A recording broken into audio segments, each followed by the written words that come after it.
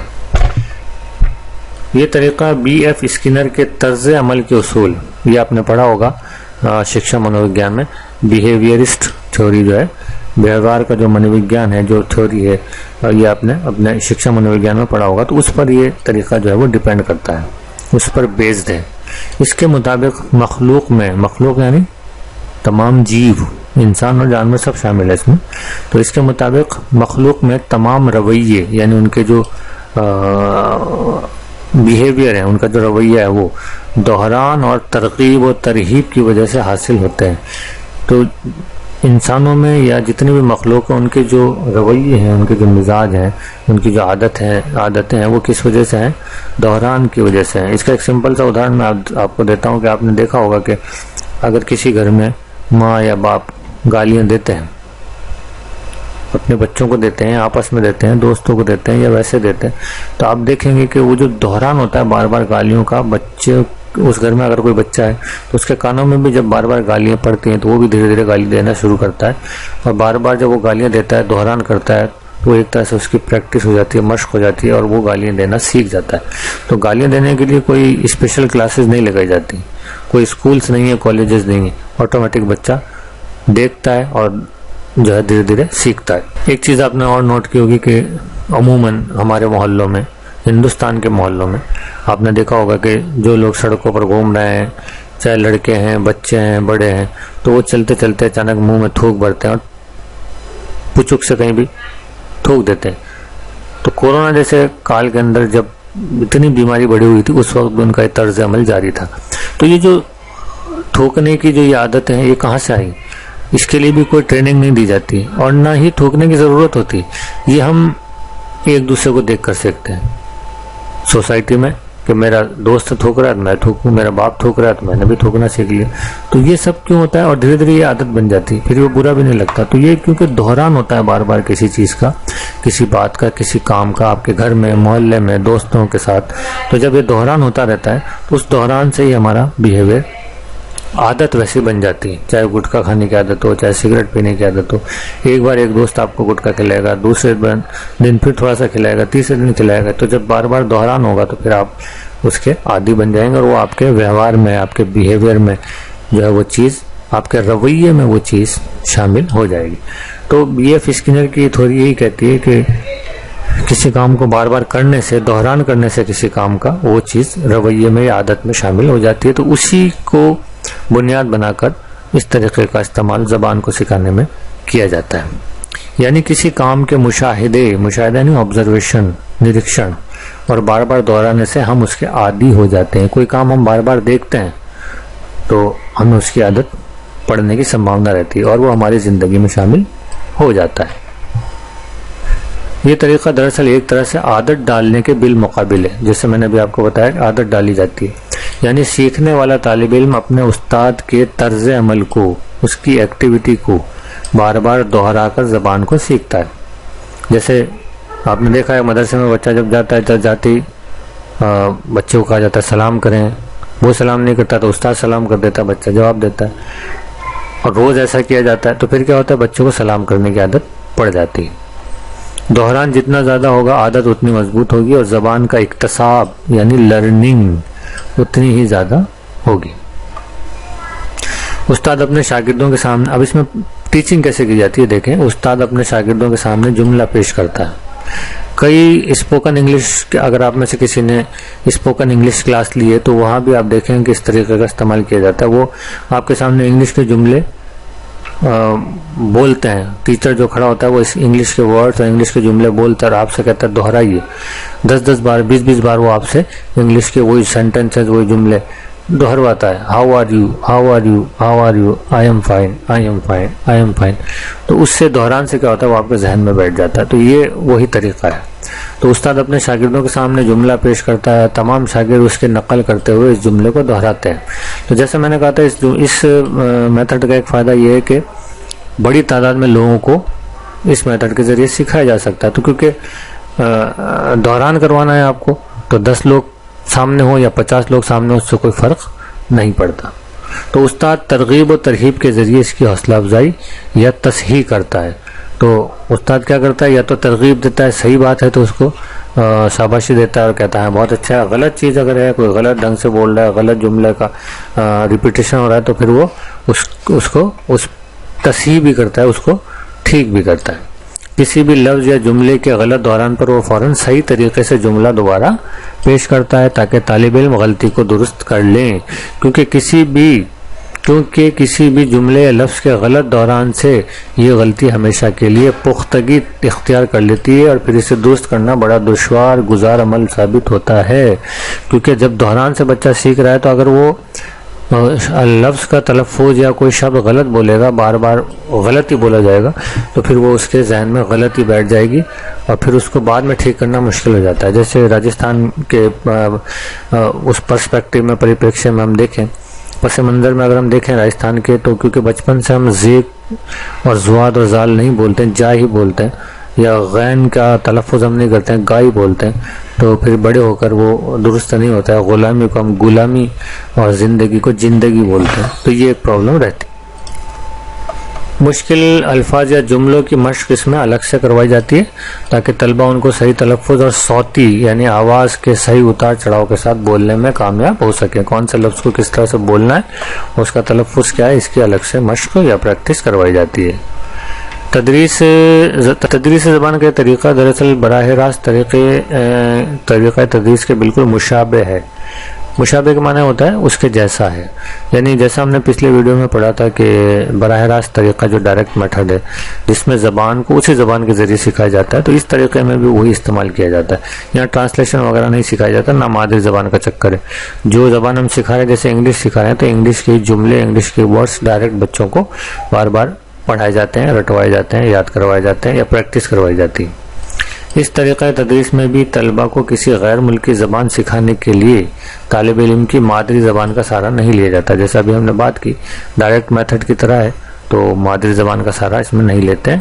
نہ ہی اس زبان کے قواعد کی تدریس کی جاتی ہے اور اس میں جو ہے وہ ویاکرن وغیرہ یا جو ہے گرامر بھی نہیں سکھائی جاتی. ڈائریکٹ میتھڈ میں جیسا ہم نے دیکھا گرامر نہیں سکھاتے ہیں. انڈائریکٹ میتھڈ میں جو ہے ٹرانسلیشن میتھڈ میں جو ہے ہم گرامر سکھاتے ہیں. جیسے میں نے آپ کو بتایا تھا کہ سرکاری اسکولوں میں جو ہندی میڈیم کے اسکول ہیں وہاں انگلش جو سکھائی جاتی ہے، سب سے پہلے شروعات کیا کرتے ہیں، جو ہے وہ ٹرانسلیشن میتھڈ میں گرامر سکھاتے ہیں. ایز آر ایم کے بارے میں بتاتے ہیں، پھر ٹینسز کے بارے میں بتاتے ہیں، پھر ورڈ کی فارمز کے بارے میں بتاتے ہیں. جبکہ ڈائریکٹ میتھڈ جو ہے جہاں جو انگلش میڈیم اسکولوں میں بچے پڑھتے ہیں وہاں ایسا کچھ نہیں ہے کہ گرامر وغیرہ ان کو نہیں سکھائی جاتی، ڈائریکٹ بولنا سکھایا جاتا ہے. تو یہاں اس طریقے میں بھی یہی ہے کہ قواعد نہیں سکھائے جاتے، ڈائریکٹ بولنا بچوں کو سکھایا جاتا ہے. یہ اس طریقے کی خاص بات ہے. اب اس میں یہ دیکھ لیتے ہیں کہ زبانی جو مشقیں ہیں یعنی اورل پریکٹسز کیا ہیں، زبان کے ذریعے سے کون کون سی مشقیں یا پریکٹسز کروائی جاتی ہیں وہ دیکھتے ہیں. اس طریقہ تدریس میں طالب علم کو کروائی جانے والی مشقوں میں مندرجہ ذیل مشقیں شامل ہیں. میں آپ کو ایک بار پھر یاد دلاتا چلوں، بتاتا چلوں کہ یہ جو میں پڑھا رہا ہوں آپ کو یہ میری ہی اپنی کتاب ہے جس کا نام ہے رہنما معلم. یہ کتاب امیزون پر اویلیبل ہے اور اگر آپ ڈائریکٹ منگانا چاہتے ہیں تو ہم سے رابطہ کر سکتے ہیں. ہمارا نمبر جو ہے موبائل نمبر ڈسکرپشن میں بھی آپ کو مل جائے گا، یوٹیوب چینل پر بھی ملے گا اور یہاں نیچے آپ کے اسکرین پر بھی فلیش کر رہا ہے. بہرحال تو پہلی جو مشق ہے جو کروائی جاتی ہے وہ ہے دہران، ریپیٹیشن، جو کہ اس کی جان ہے. طلبہ استاد کے کہے گئے جملوں کو ہو بہو دہراتے ہیں، تو یہ تو دہران ہو گیا. دوسرا ہے ابھی تھوڑا آگے کا معاملہ، جب بچوں کو تھوڑی بہت زبان پڑھنی اور بولنی آ جاتی ہے تب ہم کیا کرتے ہیں، تبدیلی الفاظ کے ساتھ دوران، یعنی جو ٹیچر بولے گا اس میں کچھ لفظ جو ہے وہ بچہ چینج کر کے اسی جملے کو دوبارہ بولے گا. کیسے؟ جملے میں کسی ایک لفظ کو ہٹا کر اس کی جگہ دوسرا ہم معنی، اسی معنی کا، اسی میننگ کا، یا جملے کی مناسبت کے اعتبار سے جملہ کس طرح کا ہے اس کے مطابق کوئی دوسرا متبادل لفظ جوڑ کر، متبادل یعنی اس کے بدلے کا کوئی دوسرا لفظ جوڑ کر طالب علم دہراتا ہے. مثال سے سمجھے، جیسے استاد نے بچوں کو کہا میں نے آم کھایا. اب بچے کیا کریں، اس کو چینج کر رہے ہیں، فائل کو چینج کر دیں، اس نے آم کھایا، ہم نے آم کھایا، تم نے آم کھایا. تو الفاظ کو تبدیل کر کے ٹیچر جو جملہ بولے گا تو بچے جو ہے وہ اس کے الفاظ کو تبدیل کر کے اور جملہ بنائیں گے. تو اس سے ان میں نیا جملہ بنانے کی جو صلاحیت ہے وہ اس میں ڈیولپ ہوتی ہے. تیسرا جو اس میں ہم کرتے ہیں قائم مقام یعنی ڈسپلیسمنٹ. اس میں کیا کرتے ہیں کہ استاد کے بولے گئے جملے کو کسی مخصوص لفظ کو، جو جملہ استاد نے بولا اس کے کسی خاص لفظ کو دوسرے لفظ سے تبدیل کر کے دہرا دیتے ہیں. ڈسپلیسمنٹ کرتے ہیں یعنی جگہ چینج کر دیتے ہیں. بتائے گئے لفظ کو طالب علم خود کسی موضوع لفظ سے یعنی درست لفظ سے، اس کے مطابق جو بہترین لفظ ہے اس سے تبدیل کرے گا اور دہرائے گا. لیکن اس تبدیلی سے جملے کا ماخذ، جملے کا جو میننگ ہے وہ تبدیل نہیں ہونا چاہیے. اس بات کا دھیان بچہ رکھے گا. ساتھ ہی جملے کا صرف ایک لفظ تبدیل کیا جائے گا، بقیہ جملہ جو کا تیوں رہے گا. اس میں ہم کیا کرتے ہیں، ڈسپلیسمنٹ کرتے ہیں. کسی ایک لفظ کو جیسا استاد بتائیں گے اس ایک لفظ کو ہم اس سے ملتے جلتے دوسرے لفظ سے ڈسپلیس کر دیں گے. یعنی اس کے ذریعے کیا فائدہ ہوتا ہے کہ ہم سینونیمز یعنی مترادف الفاظ کی ہمیں پریکٹس ہو جاتی ہے. جملے بنانے کی تو پریکٹس ہوتی ہے، مترادف الفاظ کا بھی ہمارے ذہن میں ذخیرہ بڑھ جاتا ہے. کیسے کرتے ہیں، ایگزامپل سے سمجھیں. جیسے استاد نے کہا ٹیبل پر پلیٹ رکھی ہے. اب استاد نے کہا اس جملے کو لفظ پلیٹ کی بجائے دوسری مختلف اشیاء کے نام کے ساتھ پورا کرو. یہاں ایک لفظ ہے، اس کو سمجھتے چلیں، اشیاء. یہ اشیاء جو ہے وہ شے کی جمع، شے یعنی چیز. تو اب استاد نے کیا کہا، ایک جملہ دے دیا ٹیبل پر پلیٹ رکھی ہے. اب استاد کہہ رہا ہے کہ پلیٹ ہٹا کر اس کی جگہ دوسری چیزوں کے نام آپ رکھ کر جملہ مکمل کرو. تو کیسے ہوگا، ایک شاگرد کہہ سکتا ہے ٹیبل پر چمچہ رکھا ہے، ایک شاگرد یہ بھی کہہ سکتا ہے ٹیبل پر چاقو رکھا ہے، وغیرہ وغیرہ. تو اس طرح سے یہ ڈسپلیسمنٹ یعنی اس لفظ کو، پلیٹ جو لفظ ہے اس کو ڈسپلیس کر دیا جائے، اس کو اس کی جگہ سے ہٹا دیا جائے، اس کی جگہ دوسرا لفظ لا کے رکھ دیا جائے، تو اس کو کہتے ہیں ڈسپلیسمنٹ. تو یہ ایک مشق ہے. ایک مشق اور اس میں کروائی جاتی ہے نئے جملے ترتیب دینا. ابھی ہم ایک بڑا وہ ہو گیا کہ پہلے جو ہے سیم جملے رٹوائے جاتے ہیں، سیم جملے جو ہے وہ ریپیٹ کروائے جاتے ہیں، پھر ڈسپلیسمنٹ کروایا جاتا ہے، پھر کوئی ایک لفظ ہٹوایا جاتا ہے. اب نئے جملے کی طرف ہم ان کو لا رہے ہیں. ان میں اتنی صلاحیت اب پیدا ہو گئی ہے کہ وہ نئے جملے بھی بنا سکیں. تو اس مشق میں طلبہ استاد کے بولے گئے جملے کو نئے الفاظ اور نئی ترتیب کے ساتھ دہراتا ہے. پچھلے والے میں تو آپ نے دیکھا تھا صرف وہ الفاظ چینج کرتا ہے، ترتیب چینج نہیں ہوتی اور میننگ چینج نہیں ہوتا، لیکن یہاں آپ کیا کرتا ہے، وہ الفاظ بھی اپنے استعمال کرتا ہے اور ترتیب بھی اپنی، لفظوں کو ادھر ادھر کر سکتا ہے. اس مشق سے طلبہ میں جملے بنانے اور الفاظ کو استعمال کرنے کی صلاحیت پیدا ہوتی ہے، نئے جملے بنا سکتا ہے وہ. یہ مشق اس تدریس کے آخری مراحل میں استعمال کی جاتی ہے. تو اب یہ فائنل ہے اور امپورٹنٹ چیز ہے، ہمارا جو سکھانے کا مقصد ہوتا ہے وہ یہ ہوتا ہے کہ بچے جملے بنا سکیں. تو اب یہ کس طرح سے کرتے ہیں، جیسے دیکھیے ایک مثال، مثلاً استاد نے کہا مجھے کہو کہ مجھے سگریٹ نوشی نہیں کرنی چاہیے. یعنی استاد کہہ رہا ہے کہ مجھے آپ یہ بات کہو کہ مجھے سگریٹ نہیں پینی چاہیے. سگریٹ نوشی یعنی سگریٹ پینا. نوشی کا مطلب ہوتا ہے، نوش کرنے کا مطلب ہوتا ہے استعمال کرنا. جیسے میں کہوں شراب نوشی تو شراب پینا.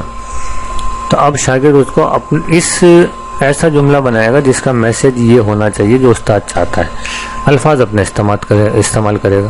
تو شاگرد یہ کہہ سکتا ہے آپ کو سگریٹ نوشی نہیں کرنی چاہیے. تو اب جملہ کس نے بنایا، شاگرد نے، یعنی اس کے اندر اتنی صلاحیت پیدا ہو گئی کہ وہ جملہ بنا سکے. تو اس طرح سے اس کے اندر جو ہے، اس میتھڈ کے اندر جو یہ صوتی آڈیو لنگول ہمارا میتھڈ ہے، صوتی لفظی جو ہمارا یہ طریقہ ہے، اس طرح سے اس میں چیزوں کو سکھایا جاتا ہے، زبان کو سکھایا جاتا ہے، معاف کیجیے گا. اور زبان کی جو 4 مشقیں ہیں، پہلی ہے دہران، دوسری ہے تبدیلی الفاظ کے ساتھ دہران، تیسری ہے قائم مقام ڈسپلیسمنٹ، اور چوتھی جو فائنل ہے ہماری نئے جملے ترتیب دینا. تو اس طرح سے جو ہے یہ زبان سکھانے کا ایک بہت امپورٹنٹ اور جدید طریقہ ہے. اور یہ سائیکولوجیکل بھی ہے کیونکہ یہ BF اسکینر کے جو سدھانت پر آدھارت ہے، صوتی زبانی طریقہ. تو اس کو بھی آپ اپنے ذہن میں رکھیں اور ہو سکتا ہے اس میں سے بھی سوال آئے کیونکہ بہت سارے سوال اس میں سے بن سکتے ہیں. تو آج کے لیے بس اتنا ہی، اور میری پھر آپ سے گزارش ہے کہ چینل کو مزید لوگوں تک پہنچانے میں ہمارا تعاون کیجیے. شیئر اس کو، جو ہمارا چینل ہے اس کو لائک کیجیے، سبسکرائب کیجیے، اور کسی بھی طرح کی کوئی پریشانی اگر آپ کو ہے تو کمنٹ کیجیے، اور پریشانی نہیں بھی ہے تو بھی آپ کمنٹ کر کے ہم سے رابطہ قائم کر سکتے ہیں. آج کے لیے بس اتنا ہی، مجھے دیجیے اجازت.